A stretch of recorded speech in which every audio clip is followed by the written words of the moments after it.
Bueno, buenos días. Vamos a comenzar la mesa de insuficiencia cardíaca de esta reunión de la Sociedad Andaluza de Cardiología de 2017 en Conil. Y, en primer lugar, quiero agradecer a la industria, a Novartis, el patrocinio de esta mesa y quiero exponer dos cosas. Primero, a los ponentes que se ajusten al tiempo, porque tenemos una hora justo, detrás viene el premio Pedrote. Y por lo tanto, si va a haber algún tipo de discusión, lo haremos al final. Vamos a comenzar con la exposición del doctor Alejandro Recio del Hospital Virgen Macarena.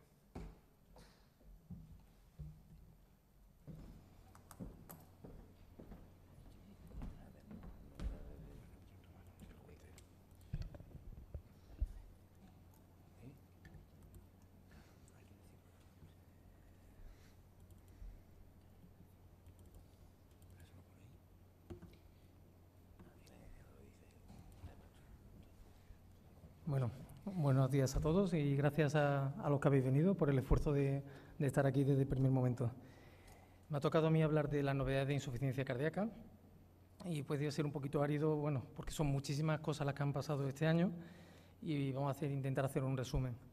Bueno, esta es la foto de un niño donde salió lo del tema de niño con zapatos nuevos.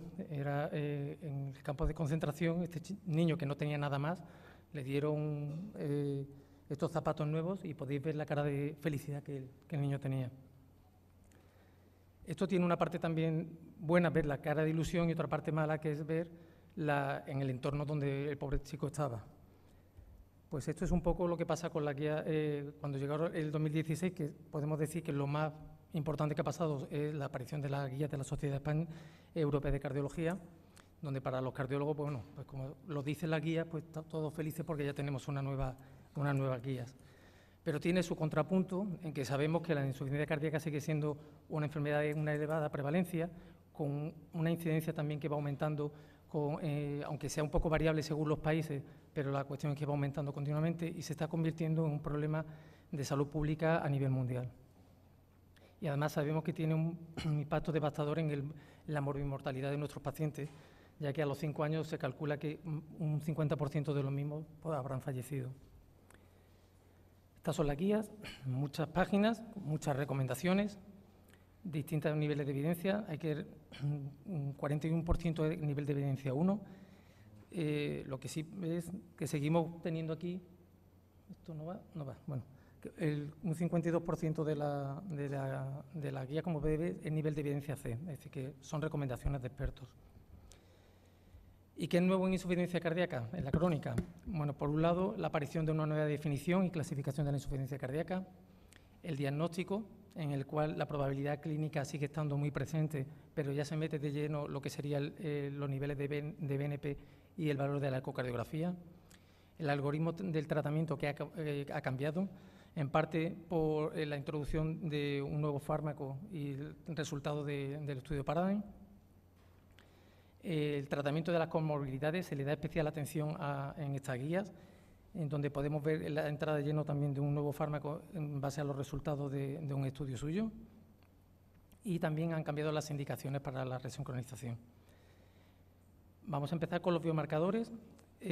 Comentaros que las guías, ya os digo, hacen especial hincapié en el valor de los péptidos natriuréticos, pero esta vez también hacen un valor importante en lo que sería la troponina.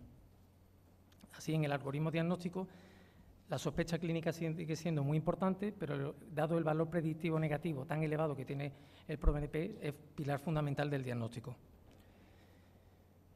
Y por otro lado están las troponinas. Es una cosa típica cuando llega un paciente con insuficiencia cardíaca a urgencias, habitualmente, por lo menos en nuestro medio, se le saca de todo menos ProBNP, pero en ese de todo se saca también troponina.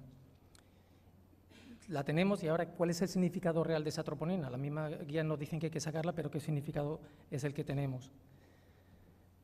En este artículo del 2016, lo que podéis ver es cómo los niveles de troponina van a ir variando en lo que ponemos como nivel normal, dependiendo de qué tipo de paciente, ya sea varón o sea mujer, si es un paciente con todas las características normales o son pacientes con factores de riesgo. Es decir, que a la hora de interpretar el valor de troponina tenemos que tener mucho cuidado de todos estos factores. Y en pacientes con insuficiencia cardíaca, que nos recomienda la guía que hay que medir la troponina, una medición única o medir seriadamente la troponina. Como podéis ver en la gráfica, aquellos pacientes que tienen troponinas persistentemente elevadas, cuando digo elevadas que están en el límite superior de la normalidad, pues tienen un pronóstico mucho peor que aquellos pacientes que no han tenido ninguna troponina elevada. Por otro lado, se ha publicado el registro GRADE, que lo que nos dice es causas de insuficiencia cardíaca, que es lo que precipita. Y podemos ver en la gráfica que los que peor pronóstico van a tener son aquellos pacientes que tienen un síndrome coronario agudo como motivo de descompensación. Es decir, que depende de la causa, vamos a tener el factor pronóstico, va a ser distinto. Igual que la mortalidad va a variar a lo largo del tiempo en función de cuál ha sido el factor precipitante de la insuficiencia cardíaca. La guía también hace mucho hincapié en la prevención incluso de pacientes que están asintomáticos, pero sabemos que pueden tener alteraciones estructurales. Entonces, ponen como pilares los tratamientos, como esto lo conocéis todos, de empezar con un IECA desde el principio, un beta bloqueante si hay antecedente de cardiopatía isquémica. Pero, ¿qué es lo que nos dice la vida real? Es decir, tenemos la guía y la vida real, ¿qué nos comenta? Pues ha salido hace poco un artículo muy interesante de la doctora Crespo, de aquí de Coruña, donde se hace un registro con distintos hospitales en el cual podemos ver mortalidades distintas y reingresos distintos dependiendo de la zona geográfica donde vivamos, pero así también podemos ver cómo, aunque los pacientes tienden a ver cada vez mejor tratados, todavía dista de estar perfectamente tratados nuestros pacientes y con grandes variaciones dependiendo del área geográfica. Otro punto importante, como refleja el estudio Qualify, que ha salido recientemente también, es la adherencia al tratamiento. En este estudio se propone una escala en la cual se miden una serie de factores y puntúan como buena adherencia, moderada o pobre. Encontraron que solamente un 55% de los pacientes tenían esta buena adherencia y que esta se correlacionaba con un buen pronóstico, mientras que la pobre adherencia o la moderada adherencia tenía mucho peor pronóstico, tanto para mortalidad como para reingresos por insuficiencia cardíaca. Por otro lado, han ido saliendo este año una serie de artículos que venían un poquito pues, a aclarar un poco más dudas que había sobre aspectos que decían las guías y sobre fármacos nuevos que se habían introducido. Es el caso del sacubitril valsartán, que una de las principales dudas que teníamos es cómo empezar la titulación de estos fármacos. En el estudio Titration, como podéis ver, con unos criterios un poco distintos al estudio original, porque incluían pacientes hospitalizados y no se consideraba el ProBNP como criterio para poner el fármaco, pues se vio que un tratamiento condensado, es decir, una titulación más precoz, no tenía especialmente más riesgo que una titulación más conservadora a la hora de efectos secundarios como hipotensión, disfunción renal o hipercalemia. Por otro lado, otra duda que quedaba es si aquellos pacientes con dosis más bajas de sacubitril valsartán tenían el mismo beneficio que aquellos pacientes con las dosis plenas. Bueno, pues en este subestudio del Paradigm pues se analizó en aquellos pacientes que inicialmente no se reducía la dosis, se veía cómo les iba, después de reducir la dosis también se ve cómo va y en ambos casos vemos que son superiores a la dosis comparativa de enalaprilo. Y como podéis ver en la gráfica, no hubo diferencias clínicas en cuanto a las dosis de sacubitril valsartán utilizado al compararlo con su dosis equivalente de enalaprilo. Otro problema que había también es el tema de la demencia, porque no me voy a meter, pero el tema del sacubitril valsartán, cómo actúa, quedaba la duda de si podía generar o desarrollar más demencia en los pacientes que lo están tomando. Y en este estudio que ha salido recientemente, en el cual se compara tanto el estudio Paradigm con otros estudios de insuficiencia cardíaca, y en el cual, como podéis ver, no hay diferencias en cuanto al desarrollo de demencia. Sí es verdad que el Paradigm llevamos poco tiempo con el estudio, poco seguimiento, y quizás habrá que esperar un poco más todavía para saber si esto se mantiene. Datos de vida real con sacubitril/valsartán ya empiezan a aparecer. De hecho, en el último Congreso Europeo de Insuficiencia Cardíaca, bueno, pues estos son 2 abstracts que he sacado de allí directamente, donde en uno te demuestra que mejora la capacidad funcional y en otro te dice que los parámetros ecocardiográficos mejoran también.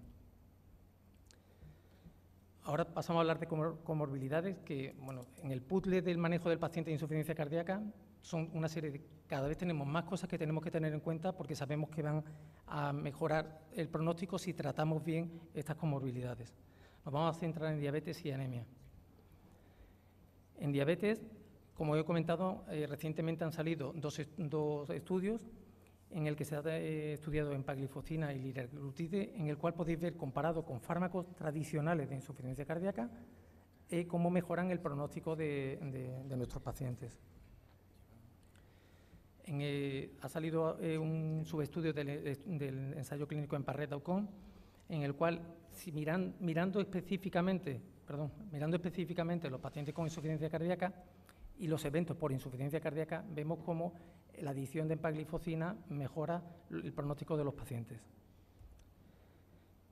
Aquí tenemos todo el arsenal terapéutico para la diabetes, en el cual suelo comentar que empagliflozina y liraglutide son los que han demostrado disminuir mortalidad cardiovascular.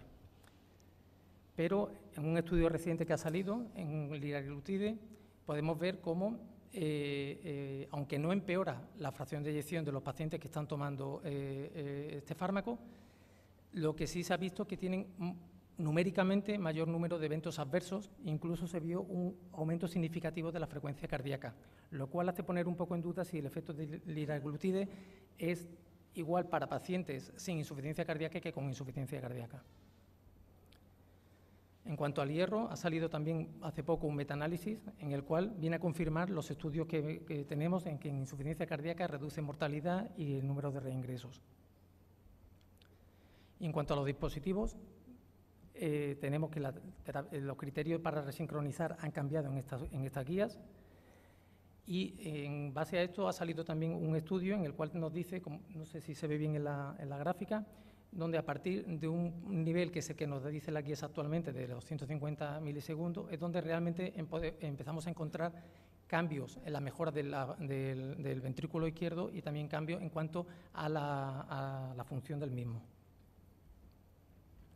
En cuanto a las recomendaciones del DAI, solamente destacar en esta guía, en aquellos pacientes en los que se prevé que van a requerir durante poco tiempo un desfibrilador, se plantea lo que sería la chaqueta de desfibrilador. Pero después de las guías apareció el DANIS, que creo que ha creado bastante polémica, porque si esto va a ser el final o va a volver a cambiar la guía respecto al desfibrilador. En el estudio DANIS, pacientes sin cardiopatía isquémica, en prevención primaria y con toda disfunción ventricular severa, no se vio que poner un DAI ayudaba a aumentar la sobrevida de nuestros pacientes. En un estudio POSOC se ha dividido entre jóvenes y no tan jóvenes, y en esta división sí se ha encontrado que en los más jóvenes existe ese beneficio. Hay una interacción significativa respecto a la edad, con lo cual, bueno, parece increíble la teoría de que en los jóvenes va a existir ese beneficio, mientras que en los más mayores no. Pero claro, eso también está por demostrar. Y dando vueltas también a lo mismo, ha salido un metaanálisis que incluye ya el estudio DANIS, donde se analizan pacientes sin enfermedad coronaria y con enfermedad coronaria, donde sin enfermedad coronaria en prevención primaria parece que sí tiene beneficio a nivel global el implantar el desfibrilador, pero sorpresa que en pacientes con enfermedad coronaria pues no llega a alcanzar la significación estadística. Ya por ir terminando, cosas que han ido saliendo también importantes, o creo que importantes, teníamos pensado que mediante telemedicina podíamos evaluar el estado de fluidos de nuestros pacientes. Eso ha fallado en el estudio que lo testaba. Otra cosa que está cogiendo cada vez más relevancia es la utilización del ultrasonido a la hora de evaluar la insuficiencia cardíaca, tanto en fase aguda como en fase crónica. Y respecto a la insuficiencia cardíaca aguda, ha habido algunos cambios en las guías, como podéis ver, tanto en el diagnóstico y tratamiento precoz, el perfil clínico del paciente y manejar los precipitantes. Así, en el manejo inicial del síndrome coronario agudo se plantea este acrónico, el CHAMP, en el que tenemos que intentar, en el menor tiempo posible, descartar todas estas enfermedades como causantes de la descompensación. Y ya para terminar, en el Congreso Europeo de Insuficiencia Cardíaca se presentaron los resultados del RELAX, donde la serelaxina ha fallado en el tratamiento de los pacientes con insuficiencia cardíaca aguda. Y ya lo último es que hace muy poquito han salido las actualizaciones de la guía americana, en las cuales vemos que más o menos vienen a decir cosas muy parecidas a lo que nos dicen las europeas. Como cosa que me parece llamativa, como podéis ver en la gráfica, es que en pacientes que pudieran desarrollar insuficiencia cardíaca, ellos preconizan medir los niveles de ProBNP para que nos orienten si ese paciente lo puede desarrollar o no. Otra cosa también que un poco distinta a las europeas, que aunque ya figuraban en las anteriores, vuelven a figurar en esta, es que sitúan directamente IECAS, ARA2 y ARNIS en el mismo puesto. No hay ningún sitio en la guía donde te diga utiliza uno primero. Pero sí es verdad que cuando seguimos viendo el algoritmo, ellos plantean empezar primero IECAS beta bloqueantes y ponen en el mismo nivel los inhibidores de la mineralocorticoideos, los ARNI, hidralacina, es decir, ellos te ponen, como podéis ver, algo parecido a lo que nos dicen en nuestras guías, todos en el mismo nivel y tú utilizas lo que tú crees que sea lo mejor para tu paciente. Y ya para terminar, bueno, que han salido durante este año nuevos algoritmos de diagnóstico y tratamiento, que imagino que tendremos que seguir profundizando en lo mismo, que se va utilizando el uso de esa disfunción limítrofe para aquellos pacientes que están en un rango intermedio. Sacubitril/valsartán se recomienda para reemplazar los IECAS en pacientes ambulatorios, a pesar de que sigan sintomáticos, a pesar de IECAS beta bloqueante o inhibidores de mineralocorticoideo, y la entrada de la empaglifosina como antidiabético en pacientes específicamente con insuficiencia cardíaca. Muchas gracias.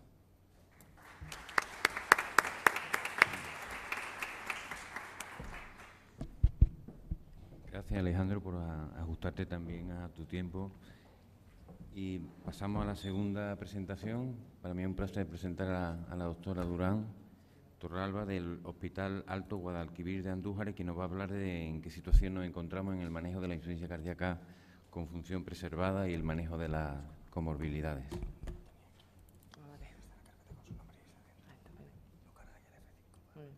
Bueno, buenos días a todos. Primero, pues agradecer al comité organizador y en especial a la doctora Silvia López por su invitación para participar en esta mesa.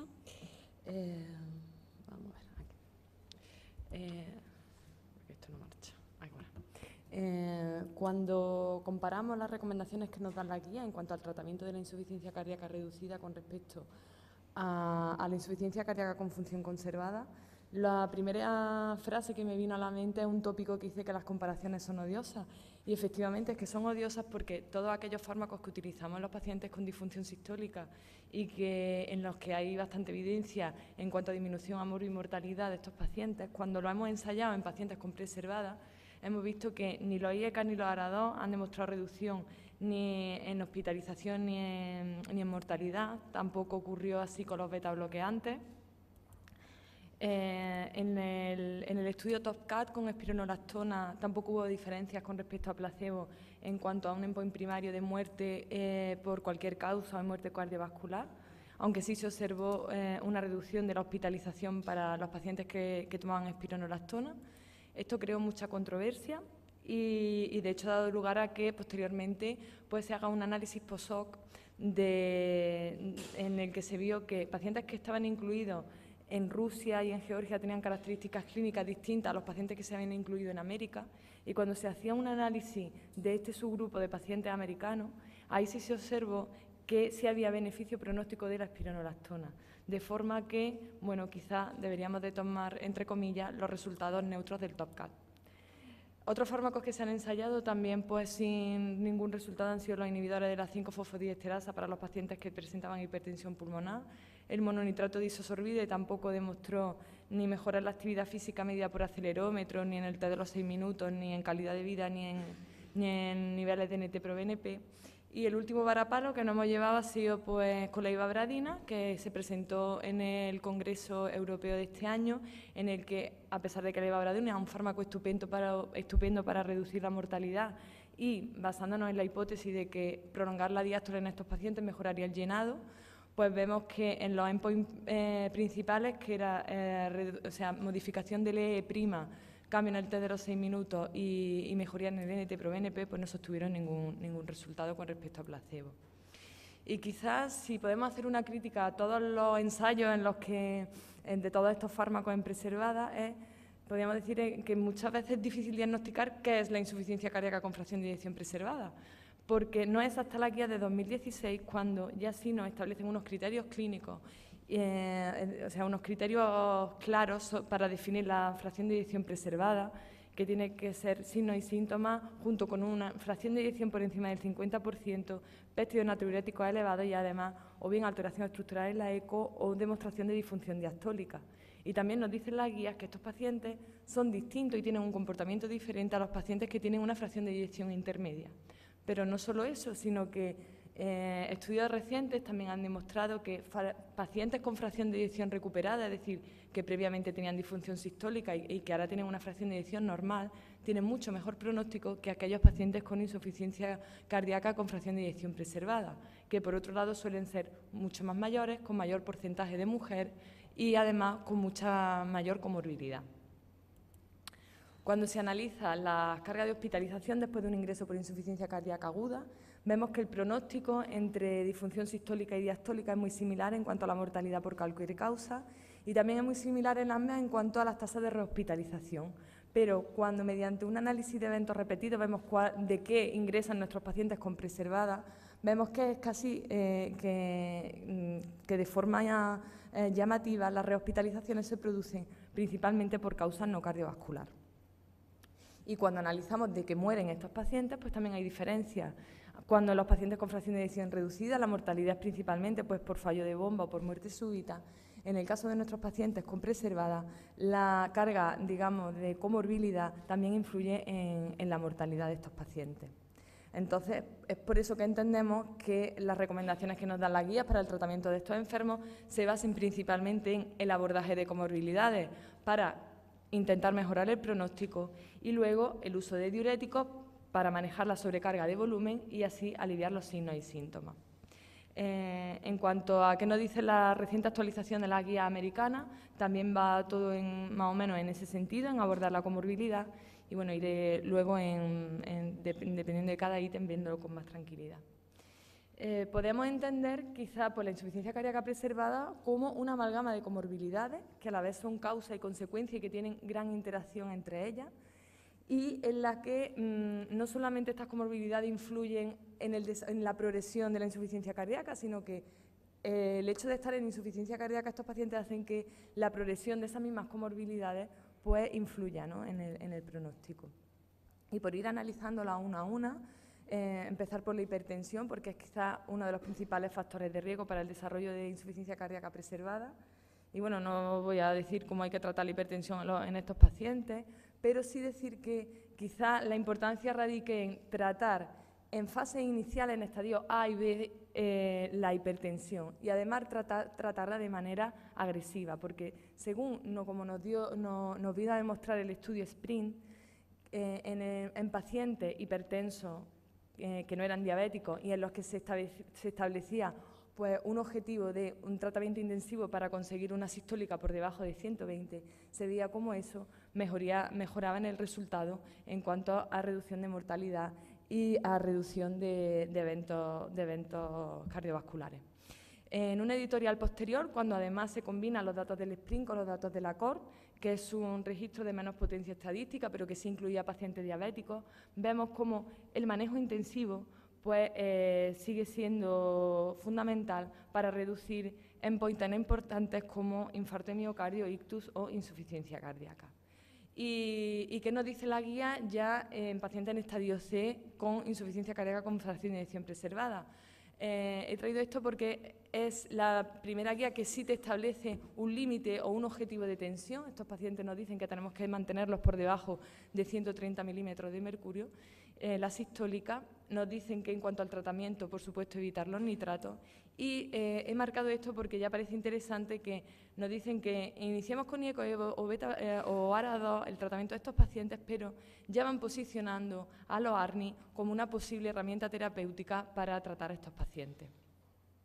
La diabetes es otra de las comorbilidades fundamentales en la fracción de eyección preservada, la prevalencia está al 45%.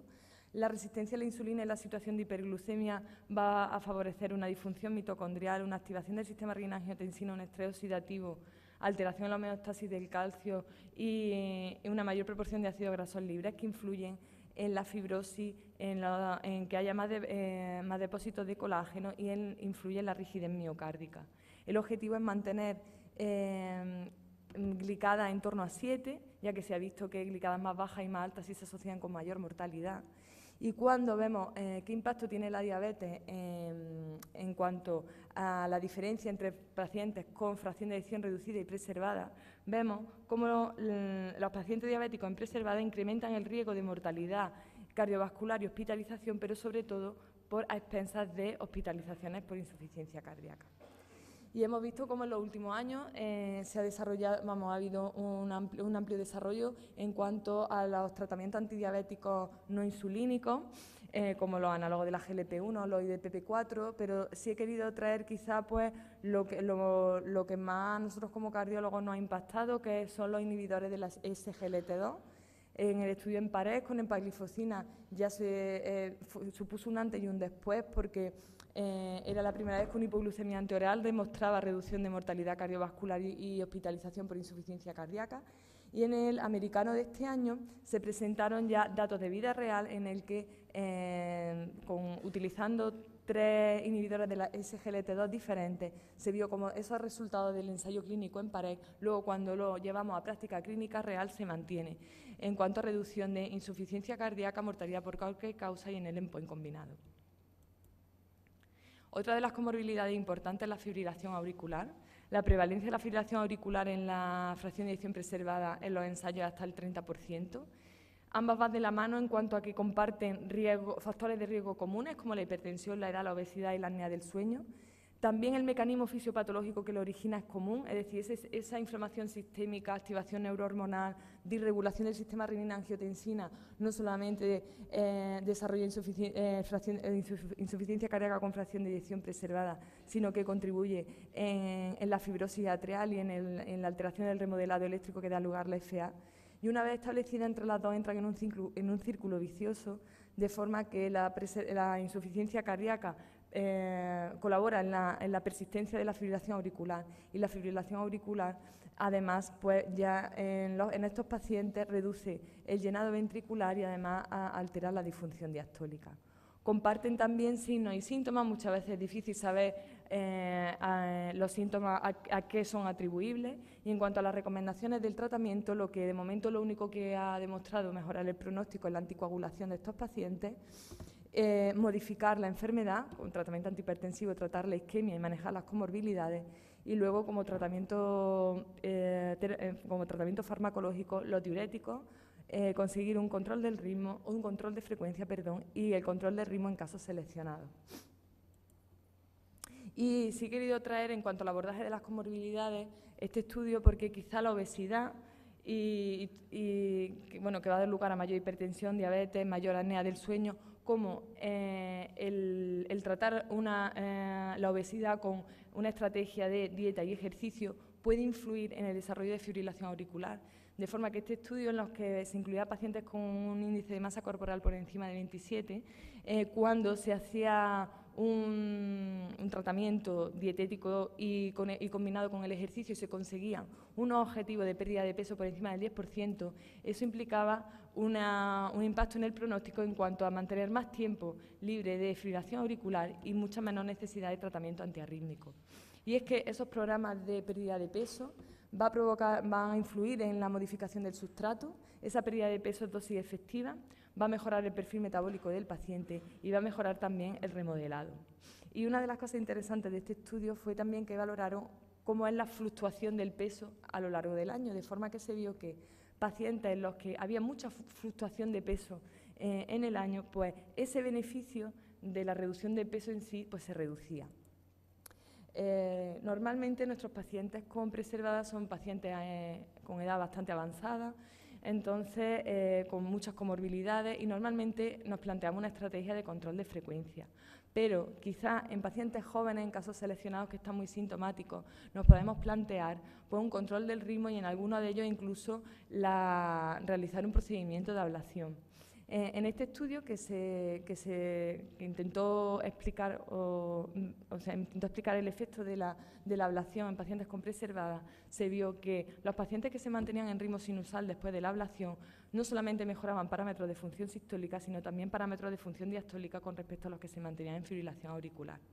Y luego, como algo novedoso y que todos estamos esperando que salga el estudio en fase 3, con sacubitril/valsartán realizó un estudio en fase 2, que es el estudio Paramount, y en el estudio Paramount ya se vio que no solamente sacubitril/valsartán frente a valsartán mejoraba los niveles de NT-proBNP, sino que se vio que había una reducción del volumen de aurícula izquierda. Entonces yo creo que cuando tengamos los resultados del Paragon, pues quizá pueda posicionarse también como una opción de tratamiento para estos pacientes. Y he querido traer esto aquí, que se ve un poco mal, porque, aunque no tiene nada que ver con la fibrilación auricular, pero sí con la arritmia, es decir, que sabemos que nuestros pacientes con preservada también mueren de muerte súbita, y lo que no está estudiado es qué carga arrítmica tienen esos pacientes. Y hay un ensayo puesto en marcha, que es el ensayo VIP, que estudiará la detección de arritmias ventriculares mediante Holter insertable, y creo que también nos aportará luz sobre eso, ¿no? En cuanto a la enfermedad coronaria, sabemos que los pacientes que tienen angina con insuficiencia cardíaca con fracción de eyección preservada tienen muchos más eventos, y también sabemos que no solo eso, sino que además la supervivencia es mucho peor que con respecto a aquellos pacientes que no tienen enfermedad coronaria. Y cuando estos pacientes los estudiamos con test no invasivos, vemos que esos test no invasivos no nos identifican adecuadamente hasta un tercio de los pacientes. Y esto es importante, ¿por qué? Porque es interesante revascularizar a aquellos pacientes que tienen insuficiencia cardíaca con fracción de eyección preservada y con enfermedad coronaria, porque eso influye en el pronóstico. De forma que los pacientes revascularizados con enfermedad coronaria tienen un pronóstico tan bueno como aquellos que no la presentan. Y no solo eso, sino que además esa revascularización, esos beneficios de la revascularización son todavía mayores cuando la afectación cuando es una afectación multivaso, una enfermedad coronaria severa. En cuanto a la insuficiencia renal, decir que la disfunción renal está presente entre el 30 y el 60% de los pacientes con preservada, que es un factor independiente de mal pronóstico, de mortalidad y hospitalizaciones, que el deterioro de la función renal durante la agudización es un predictor de mortalidad precoz, así como también el empeoramiento de la función renal una vez que iniciamos un ARA2 también tiene peor pronóstico. Podemos entender la insuficiencia cardíaca con fracción de eyección preservada como dentro del espectro, quizá, o la parte final del espectro del síndrome cardiorrenal. Y bueno, también ese estado de insuficiencia renal va a dificultar la adherencia al tratamiento, va a favorecer la resistencia diurética. Y hasta ahora pues no hay evidencia robusta en cuanto al tratamiento de los pacientes que tienen enfermedad renal avanzada, porque estos pacientes no se incluyen en los estudios. Decir que para la estimación del filtrado glomerular, pues lo que ya nos van recomendando la guía es la utilización del CK-de-EPI y sobre todo del CK-de-EPI cuando se asocia a la cistatina. En cuanto a qué diuréticos utilizar en este tipo de enfermos, los diuréticos de ASA son de elección. Sabemos que la disfunción renal va a condicionar resistencia diurética, de forma que deberíamos doblar la dosis de furosemida con filtrados glomerulares entre 30 y 50 y triplicarlo si ese filtrado glomerular está por debajo de 30. Las tiacidas no las deberíamos de utilizar si el filtrado glomerular está por debajo de 30. Y los ahorradores de potasio estarían contraindicados en pacientes con filtrados glomerulares por debajo de 30 y con concentraciones de creatinina por encima de 2. Y he traído aquí este esquema que le mangué de mala manera al doctor López Granado en cuanto a cómo manejar la resistencia a los diuréticos de estos pacientes, que por otro lado, pues claro, en ellos manejar la sobrecarga de volumen es lo único que ha demostrado mejorar síntomas. Y cuando esto ocurre, pues revisemos la dieta, veamos que hacen una dieta pobre en sodio, Primero, también revisemos los tratamientos, por ejemplo, evitemos los antiinflamatorios no esteroideos en nuestros enfermos, asegurémonos de que está tomando la mínima dosis efectiva, y en el caso de que no ocurra, o bien dupliquemos la dosis o aumentemos la frecuencia, o bien añadamos una tiacida o un ahorrador de potasio. Y ya si esto no funciona, mirar la albúmina, porque en caso de hipoalbuminemia severa eso puede contribuir a la resistencia al diurético, y utilicemos entonces bolo intravenoso, infusión continua o en los casos más avanzados ultrafiltración. Otra de las comorbilidades importantes es la anemia y el déficit de hierro. Sabemos que la anemia en sí misma confiere mal pronóstico en la insuficiencia cardíaca. Cuando estudiamos la prevalencia de anemia y déficit de hierro en preservada hay pocos datos. Quizás este estudio así más reciente sí nos viene a decir que la prevalencia de la anemia es muy similar a lo que observamos en reducida, y no solamente eso, sino que tiene un pronóstico también similar. Y es que el déficit de hierro, además de ser un mecanismo fisiopatológico, además una diana terapéutica importante. Estudios que relacionan el déficit de hierro con la capacidad funcional en insuficiencia cardíaca con fracción de eyección preservada hay muy pocos. He querido traer este porque es quizás de los pocos que hay, además es español, en el que se vio cómo el índice de saturación de transferrina y la ferritina sí se relacionaban con el consumo de oxígeno, y además esa relación era una relación inversa y no lineal, y era independiente de factores como función renal, niveles de NT-proBNP o los niveles de hemoglobina. De forma que déficit de hierro sí está relacionado con peor capacidad funcional en nuestros pacientes con preservada. En cuanto a cómo abordar el tratamiento, pues bueno, no lo he podido traer porque salió hace unos días. Se ha visto que en el Iron Out el hierro oral no ha demostrado en pacientes con disfunción sistólica ningún beneficio. Los datos que tenemos son con hierro carboximaltosa en mejoría en mortalidad y hospitalización, pero los estudios del FER y el CONFIN se hicieron también en disfunción sistólica, de forma que la única evidencia que hay en preservada es un estudio que está puesto en marcha con hierro carboximaltosa, en los que hasta 2018 no dispondremos de resultados, pero hasta el momento, por lo menos, pues, se creó un documento de consenso de la Sociedad Española de Cardiología y de Medicina Interna, en el que nos dice que en preservada el impacto de déficit de hierro influye en el pronóstico, en la capacidad funcional y en la calidad de vida, y que es similar a los pacientes con reducida, y por tanto nos recomiendan que de momento estudiemos el déficit de hierro en aquellos pacientes en los que la fracción de eyección es normal. En cuanto a la enfermedad pulmonar, EPOC y asma muchas veces están sobrediagnosticadas. Voy a intentar realizar espirometría cuando esté eubolémico, bueno, y de aquí decir simplemente que el SAO se asocia a peor pronóstico. Y en cuanto a la obesidad, pues bueno, no me voy a parar mucho, la obesidad también es un factor de riesgo, que la paradoja de la obesidad se mantiene en preservada, que los pacientes obesos tienen un fenotipo específico con respecto a los pacientes no obesos en cuanto a peores parámetros hemodinámicos con el ejercicio valorado por consumo de oxígeno, en el que dieta y ejercicio mejoran el consumo aunque no la calidad de vida, y las recomendaciones de las guías lo que nos dicen es que la pérdida de peso sí está asociada a alta mortalidad. No hay recomendaciones en cuanto si el índice de masa corporal es por debajo de 35 y si se sitúa entre 35 y 45, por lo menos considerar la pérdida de peso y el ejercicio para manejar síntomas. Esto lo voy a pasar porque bueno, el ejercicio físico ha demostrado beneficios en el consumo de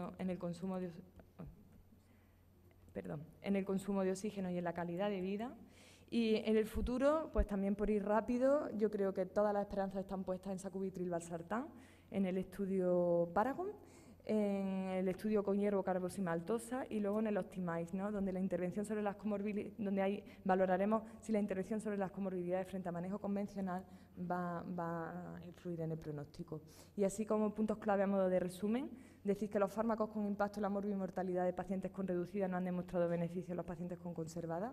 El tratamiento de los pacientes con conservada incluye diuréticos para tratar la congestión. Es razonable utilizar espironolactona para reducir hospitalizaciones, reducir tensión, controlar frecuencia NFA y anticoagulación, tratar la isquemia, optimizar el manejo de las comorbilidades y el entrenamiento aeróbico y la educación de los pacientes en programas de insuficiencia cardíaca multidisciplinares, bien cuando son frecuentes los reingresos o los síntomas refractarios.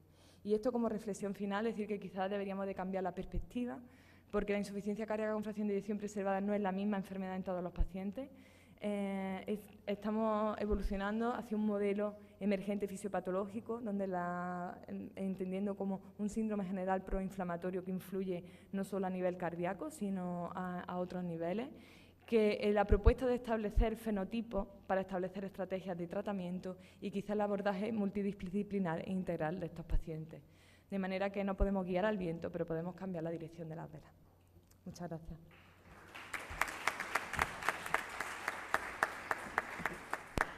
Muchas gracias, Carmen. Y ahora la doctora Silvia López, del Hospital Universitario Virgen de las Nieves de Granada, nos va a hablar de la organización exitosa al alta, transición de cuidados de insuficiencia cardíaca.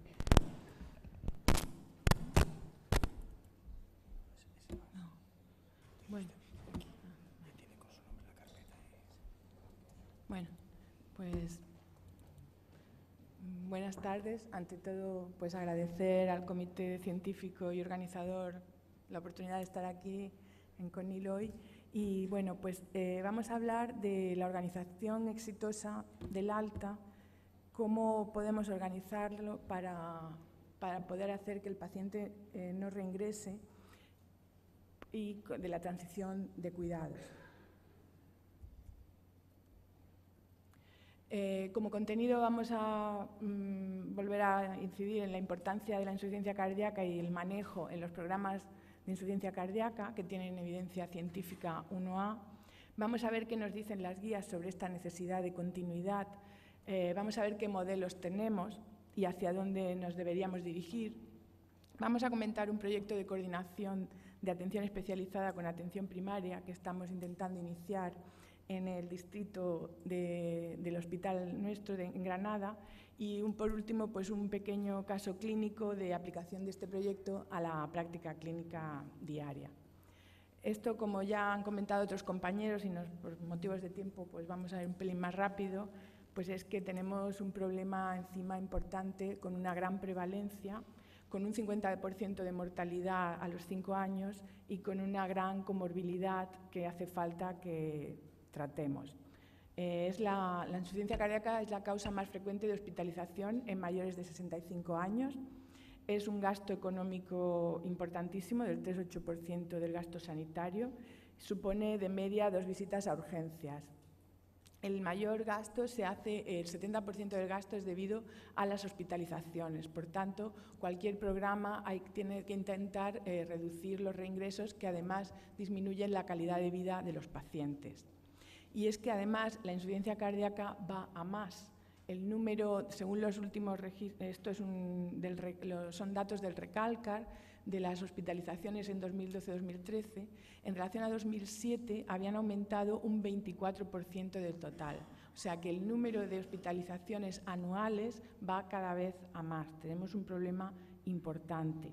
Pero no solamente es que ingresamos cada año más pacientes con insuficiencia cardíaca, sino que además nos reingresan muchísimo. Ingresan un 10% al mes, un 20% a los 3 meses y casi 1 de cada 3 al año ha vuelto. Por tanto, tenemos un problema importante sobre la mesa, que genera unos costes directos altísimos que se prevén que para el 2030 aumenten 2,5 veces. ¿Qué hacemos? ¿Qué potenciales estrategias podemos hacer para intentar parar un poco esto? Pues sobre todo, como hay que hacer una mayor eficacia de los recursos que tenemos, ¿no? Por tanto, uno de los puntos más importantes son la transición de cuidados y la continuidad asistencial a primaria. Tenemos que intentar que los pacientes hagan seguimiento en programas y en unidades de insuficiencia cardíaca tipo manejo crónico. Tenemos que intentar que cuando el paciente llega lo organicemos para que no vuelva y, por supuesto, en las fases avanzadas, una asignatura pendiente como son organizar los cuidados paliativos en insuficiencia cardíaca. El paciente a lo largo de la insuficiencia cardíaca recorre un camino con diferentes estadiajes y diferentes niveles asistenciales. Lo podemos tener en primaria, estable, lo podemos tener en un programa de insuficiencia cardíaca cuando tienen insuficiencia leve moderada, o las insuficiencias descompensadas pues vienen a través de urgencias e ingresan. Si nosotros queremos que vuelvan a este nivel y se mantengan, tenemos que establecer una barrera que sea fuerte. Si no, el paciente entra en un circuito de círculo vicioso de ingreso y reingreso. Porque no debemos olvidar que el periodo vulnerable es el primer año. Cuando el paciente ingresa, sale con una situación de inestabilidad hasta que alcanza una fase más estable. En ese periodo vulnerable tenemos que poner medios que nos aseguren un seguimiento precoz para detectar las causas de que el paciente reingrese y poder tratarlas. ¿Qué nos dicen las guías? ¿Cuál es la evidencia científica de todo esto? Pues que los goles, los objetivos que nos tenemos que plantear cuando todavía tenemos al paciente ingresado es hacer un buen tratamiento etiológico y, como ha comentado la doctora Durán, un buen tratamiento de comorbilidades. Hay que conseguir la estabilidad clínica. Si damos al paciente de alta cuando ha perdido 1 kilo o 2 y ha empeorado un poquito la insuficiencia renal y el potasio está en 5,5, pues ese paciente va a volver. Tenemos que conseguir deplecionarlo bien, conseguir peso seco y conseguir una estabilidad y comprobar el control electrolítico y de función renal. Y hay que organizarle un plan de seguimiento. El paciente tiene que saber cuando se va de alta quién lo va a ver, cuándo y para qué. Para titular, para plantear un DAI, para ver cómo van los electrolitos, y eso tiene que salir escrito. Hay que intentar ver si el paciente tiene criterios para entrar en un programa de insuficiencia cardíaca y hay que hacer educación sanitaria. ¿Dónde vamos a seguir a los pacientes? Pues dependiendo de las disponibilidades de cada centro y las opciones que tenemos, ¿no? Nosotros tenemos una unidad de insuficiencia cardíaca, hemos establecido un 40-35% como criterio y los pacientes por encima de eso o que no reingresan frecuentemente, pues los enviamos a primaria. No podemos quedarnos con todos en la unidad porque es para más alto riesgo, pero sí que podemos organizar el alta de todos los que ingresan por insuficiencia cardíaca. Por tanto, las unidades tienen indicación 1A, están enfocadas a pacientes de alto riesgo, tenemos una serie o intentamos tener una serie de recursos basados en enfermería y en manejo multidisciplinar, pero no debemos olvidar que las unidades hospitalarias tratamos a la punta del iceberg, tratamos un grupo de pacientes más o menos pequeño y que tenemos que altar también a primaria. También sabemos que cada vez tenemos pacientes más añosos, que medicina interna ingresa el 50% ya de los pacientes con insuficiencia cardíaca y que nuestros pacientes cada vez tienen más comorbilidades. 74% de los pacientes presentan al menos una y el 55% tienen más de 5. Por tanto, tenemos que buscar otro tipo de organización.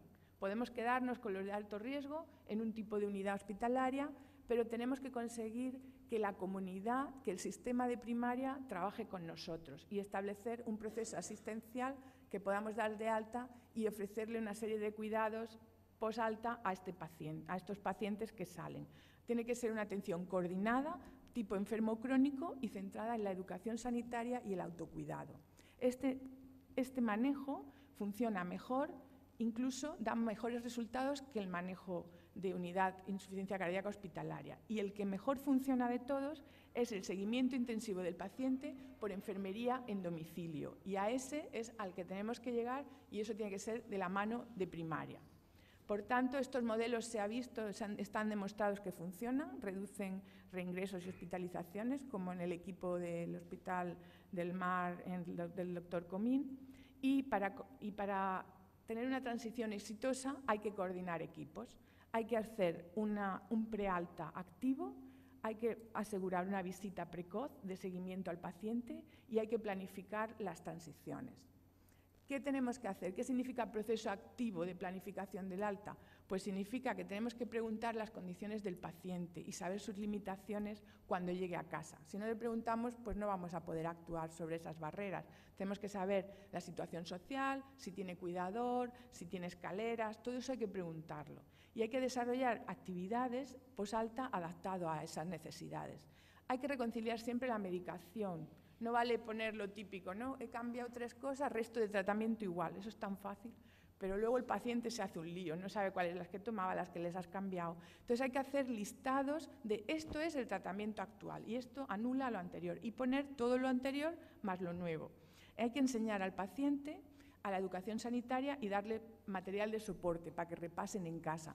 Y te tienes que asegurar de si se ha enterado, porque puedes allí contarle misa, pero si tú no chequeas que el paciente haya entendido parte del mensaje y que pueda repasar en casa, la estrategia no sirve. Hay que programar antes del alta el seguimiento, quién, cuándo y cómo lo vamos a ver. Y hay que activar y decírselo a la persona que lo va a recibir. Esto, en fin, las historias digitales sirven, pero hay que contactar con primaria y hay que dar un listado de medicación y un alta que el paciente pueda entender. Tiene que ser un lenguaje amistoso. Esto es lo que recomienda el Instituto Americano de Mejora de Calidad de la Asistencia, que pone creando una transición ideal a domicilio para el paciente.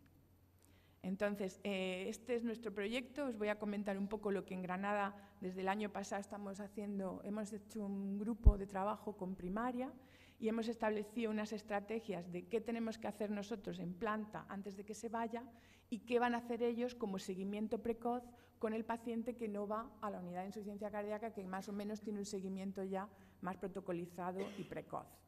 Hemos establecido para ello un checklist, una lista de comprobación para la parte médica que nos asegure que hemos alcanzado la estabilidad hemodinámica y la eubulemia y que hemos aplicado los tratamientos guía que están recomendados, porque eso pues tiene que estar hecho. En los informes de alta tiene que estar la fracción de eyección, tiene que estar el peso con el que lo das de alta seco y todo eso.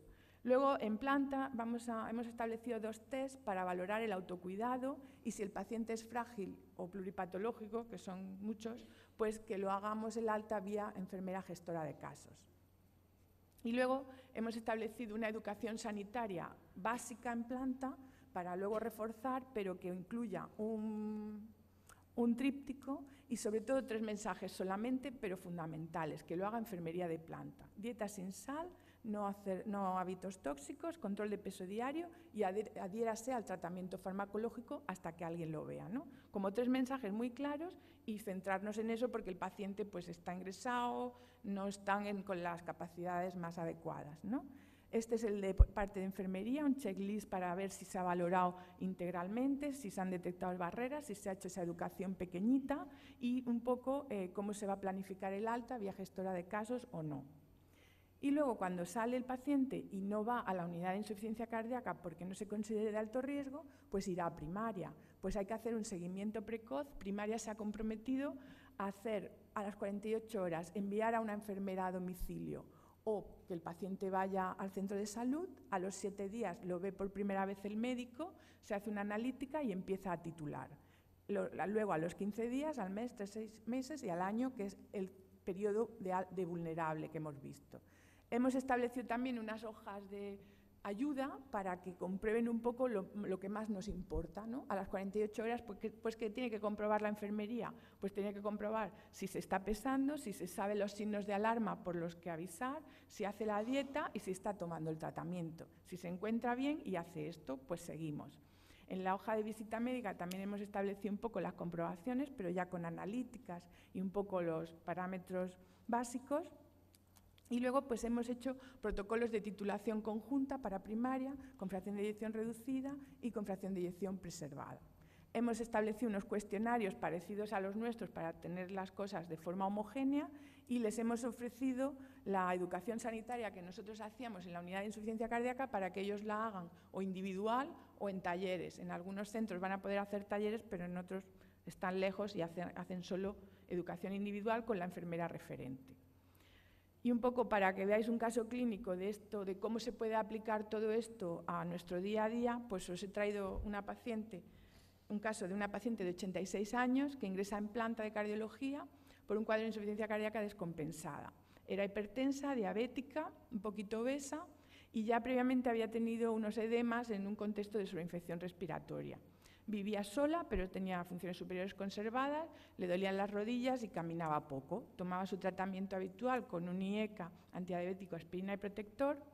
Y cuando llega, pues acude al centro de salud Disneyka desde hace 7 o 10 días porque había tenido una ciática y le habían puesto pues, un Voltaren intramuscular y 7 días de diclofenaco.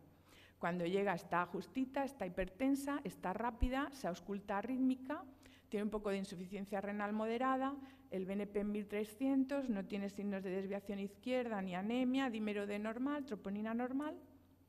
Le hacemos un electro, me lo voy a saltar porque está en FA rápida, tiene congestión en la placa y le orientamos como insuficiencia descompensada por hipertensión y caída en FA en contexto de ingesta de AINES, cosa bastante que no habréis visto nunca, ¿no? Entonces ingresa en planta, se estabiliza, va bien con el tratamiento, se realizan una serie de pruebas, el tiroides es normal, el electro, no sé si se ve bien, pero bueno, ha vuelto a sinusal, y pues se le hace un ecocardiograma que tiene una fracción de eyección conservada, 60%, una aurícula izquierda moderadamente dilatada, 86 años, signos de aumentos de presión de llenado y una hipertensión pulmonar moderada. Como va bien, pues se plantea empezar el alta, se hace la orientación diagnóstica de episodio de insuficiencia cardíaca descompensada, como ya habíamos dicho, y caída en FA, que es paroxística, ha revertido, y una miocardia hipertensiva de base con función conservada y signos de disfunción diastólica e hipertensión pulmonar moderada. Entonces, al alta, ¿dónde haríamos el seguimiento de esta señora? ¿La meteríamos en el programa de unidad de insuficiencia cardíaca hospitalaria o la mandaríais estabilizada a primaria? ¿Cuál creéis? ¿Insuficiencia cardíaca? ¿Se queda alguien a esta señora?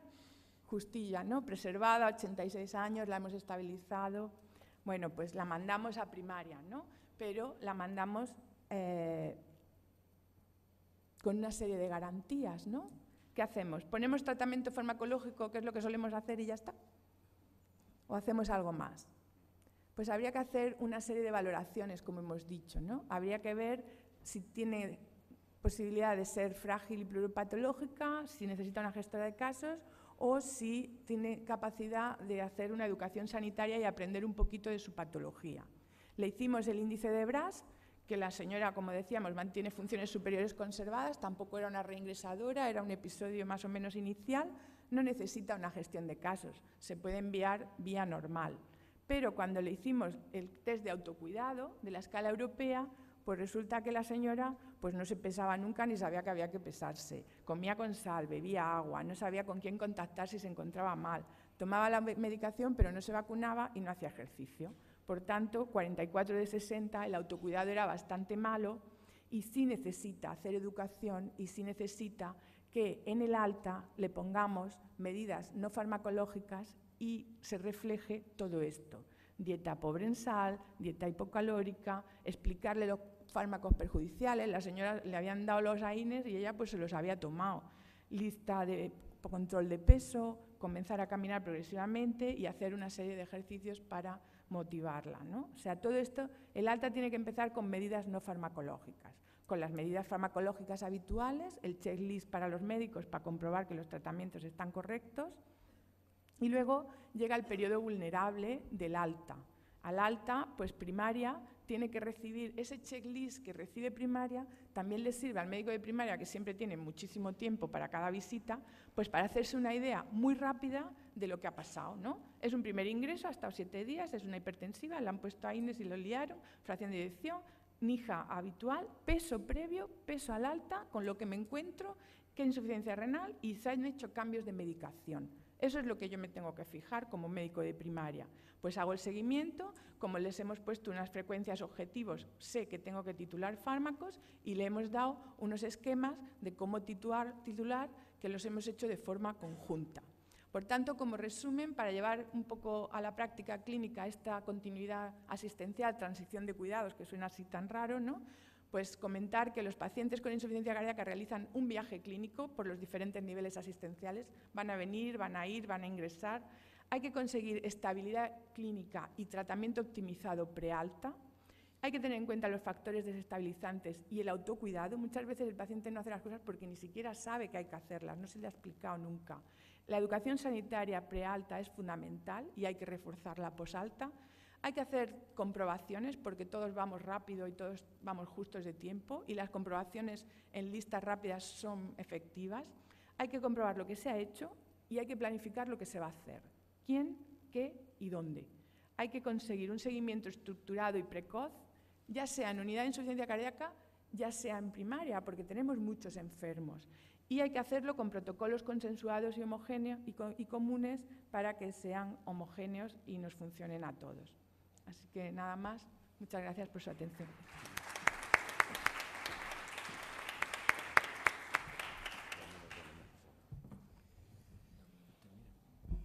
Bueno, pues felicitaros a todos por vuestra presentación. Dado que ahora viene el premio Pedrote, pues todos teníamos preguntas apuntadas, pero las vamos a dejar para otro momento y damos por finalizada la sesión. Gracias por vuestra asistencia.